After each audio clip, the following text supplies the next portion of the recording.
اس کے علاوہ انہوں نے کہا کہ بدقسمتی سے اس وقت ملک میں ایک ایسا ماحول ہے کہ نہ کوئی شنوائی ہے نہ انصاف۔ اب یہاں پر ایک اور سوال پیدا ہوتا ہے کہ تحریک لبیک پر پابندی لگ چکی ہے، لیکن خوشی کی بات یہ ہے کہ پابندی لگنے کے باوجود بھی وہ الیکشن لڑنے کے اہل ہیں۔ اور جیسے میں نے ایک انٹرویو میں سینئر صحافی مرتضی رائے صاحب سے پوچھا تھا کہ کیا ہو سکتا ہے، تو انہوں نے کہا کہ تحریک لبیک نون لیگ کو اور دیگر جماعتوں کو ٹف ٹائم دے سکتی ہیں۔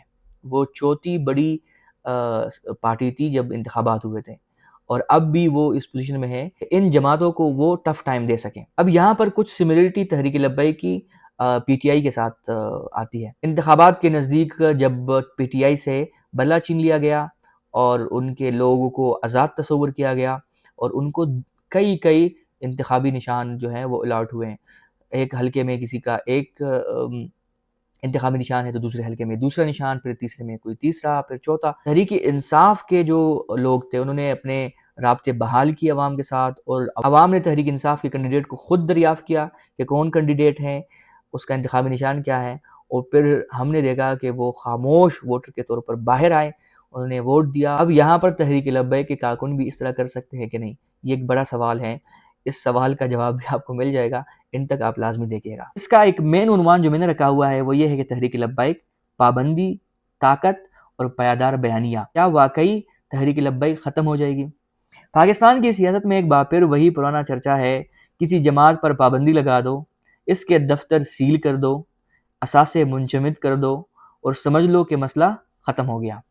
مگر تاریخ ہمیں کچھ اور ہی بتاتی ہے۔ آج سوال یہ نہیں کہ تحریک لبیک پاکستان کو کالعدم قرار دے دیا گیا ہے، اصل سوال یہ ہے کہ کیا اس سے تحریک لبیک کا نظریہ بھی ختم ہو جائے گا؟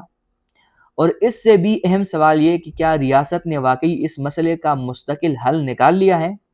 حکومت نے ایک بار پھر طاقت کے روایتی ہتھیار استعمال کیے ہیں، جیسے قائدین کو گرفتار کرو، کارکنان کو روپوش کرو، دفاتر بند کرو اور ان کے جو اکاؤنٹس ہیں وہ منجمد کر دو۔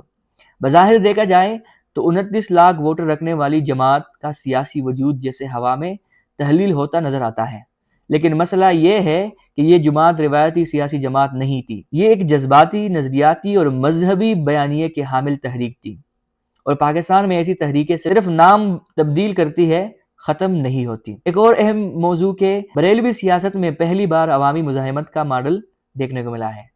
تحریک لبیک نے وہ خلا پر کیا جسے برسوں تک بریلوی مسلک میں نظر انداز کیا گیا۔ پہلی بار ایک ایسی جماعت ابھری جس میں نہ جاگیردار تھے، نہ پیر خانوں کے وارث، نہ سرمایہ دار۔ اس کے کارکن رکشہ ڈرائیور تھے، چھوٹے دکاندار تھے، مدرسوں کے طالب علم تھے۔ یہ نیچے سے اٹھنے والی وہ عوامی تحریک اسے ریاستی طاقت کا خوف نہیں تھا۔ خادم حسین رضوی کی ایک للکار پر سڑکیں بھر جاتی تھی، اور آج یہی کردار ان کے بیٹے سعد رضوی نبھا رہے ہیں۔ اس لیے یہ سمجھ لینا کہ قیادت کی گرفتاری یا چند نوٹیفیکیشن سے یہ تحریک مٹ جائے گی، سیاسی نادانی ہوگی، کیونکہ ایک لیڈر جائے گا، دوسرے آئیں گے، دوسرا جائے گا تو تیسرا آئے گا۔ اس کی ایک مین خوبی یہ ہے کہ یہ متحد ہیں، نظریاتی پارٹی ہے، مذہبی پارٹی ہے۔ تحریک لبیک کا اگر ایک لیڈر بھی یہ کہیں کہ میرے بعد یہ آپ کا لیڈر ہے، اس کے پیچھے آپ لوگ متفق رہیں، متحد رہیں، تو سب متفق بھی ہوں گے اور متحد بھی ہوں گے۔ اس کے علاوہ اگر آپ بات کریں کہ ریاستی بندش اور تحریکوں کا بدلتا چہرہ، پاکستان کی تاریخ یہی بتاتی ہے کہ نظریاتی تنظیمیں تبھی مٹتی ہے جب ان کے پیچھے موجود محرکات ختم ہو، اور نہ ہی پاکستان میں کبھی کوئی ایسی تنظیم نظریاتی بنیادوں پر مکمل طور پر ختم ہو سکی ہے۔ ہر بار یہ جماعتیں نام بدلتی ہے، تنظیمی ڈھانچہ بدلتی ہے اور نئے پرچم کے نیچے واپس آ جاتی ہے۔ تحریک لبیک بھی اسی راستے پر چلنے کو تیار نظر آتی ہے۔ 2021 میں بھی تحریک لبیک پر پابندی لگی تھی، لیکن 6 ماہ کا مختصر عرصہ گزرنے کے بعد وہ بحال ہو گئے دوبارہ۔ تو کیا ابھی بھی اس طرح ہو سکتا ہے، یا یہ اپنا نام تبدیل کر کے، تنظیمی ڈھانچہ تبدیل کر کے سیاست میں آئیں گے؟